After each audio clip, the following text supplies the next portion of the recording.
Chapter 10. The day passed much as the day before had done. Mrs. Hurst and Miss Bingley had spent some hours of the morning with the invalid, who continued, though slowly, to mend, and in the evening Elizabeth joined their party in the drawing-room. The loo table, however, did not appear. Mr. Darcy was writing, and Miss Bingley, seated near him, was watching the progress of his letter and repeatedly calling off his attention by messages to his sister.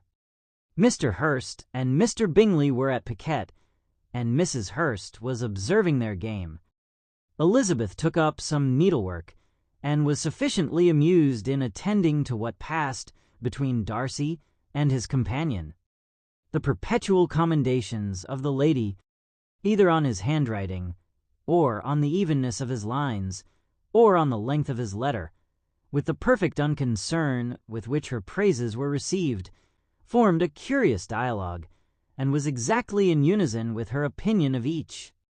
How delighted Miss Darcy will be to receive such a letter! He made no answer. You write uncommonly fast. You are mistaken. I write rather slowly. How many letters you must have occasion to write in the course of a year! Letters of business, too. How odious I should think them! It is fortunate, then, that they fall to my lot instead of to yours. Pray tell your sister that I long to see her. I have already told her so once by your desire. I am afraid you do not like your pen. Let me mend it for you. I mend pens remarkably well. Thank you, but I always mend my own. How can you contrive to write so even? He was silent. Tell your sister I am delighted to hear of her improvement on the harp, and pray let her know that I am quite in raptures with her beautiful little design for a table, and I think it infinitely superior to Miss Grantley's. Will you give me leave to defer your raptures till I write again? At present I have not room to do them justice. Oh, it is of no consequence. I shall see her in January. But do you always write such charming long letters to her, Mr. Darcy? They are generally long, but whether always charming it is not for me to determine. It is a rule with me that a person who can write a long letter with ease cannot write ill. That will not do for a compliment to Darcy, Caroline, cried her brother, because he does not write with ease. He studies too much for words of 4 syllables. Do not you, Darcy? My style of writing is very different from yours. Oh, cried Miss Bingley, Charles writes in the most careless way imaginable. He leaves out half his words and blots the rest. My ideas flow so rapidly that I have not time to express them, by which means my letters sometimes convey no ideas at all to my correspondents. Your humility, Mr. Bingley, said Elizabeth, must disarm reproof. Nothing is more deceitful, said Darcy, than the appearance of humility. It is often only carelessness of opinion, and sometimes an indirect boast. And which of the two do you call my little recent piece of modesty? The indirect boast, for you are really proud of your defects in writing, because you consider them as proceeding from a rapidity of thought and carelessness of execution, which, if not estimable, you think at least highly interesting. The power of doing anything with quickness is always prized much by the possessor, and often without any attention to the imperfection of the performance. When you told Mrs. Bennet this morning that if you ever resolved upon quitting Netherfield you should be gone in 5 minutes, you meant it to be a sort of panegyric of compliment to yourself. And yet what is there so very laudable in a precipitance which must leave very necessary business undone, and can be of no real advantage to yourself or anyone else?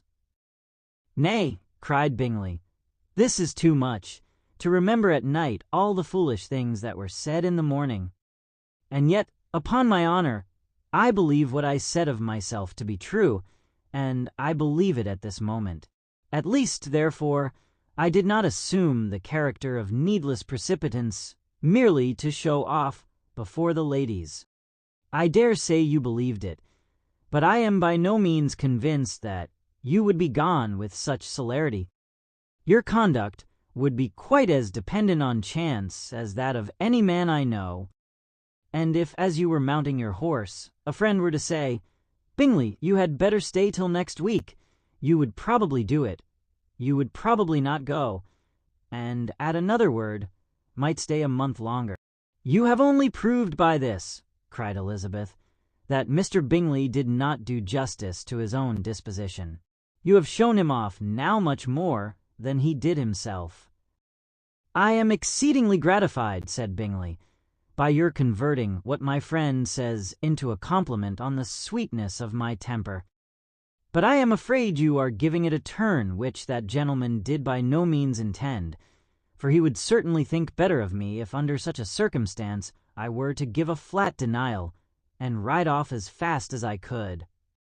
Would Mr. Darcy then consider the rashness of your original intention as atoned for by your obstinacy in adhering to it?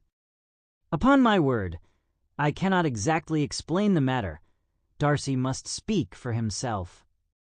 You expect me to account for opinions which you choose to call mine, but which I have never acknowledged.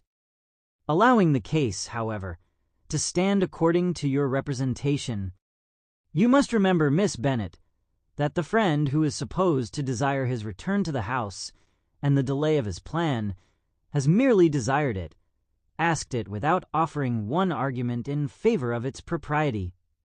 To yield readily, easily, to the persuasion of a friend is no merit with you.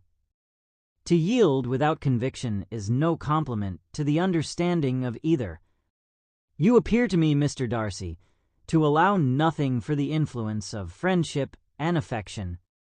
A regard for the requester would often make one readily yield to a request, without waiting for arguments to reason one into it.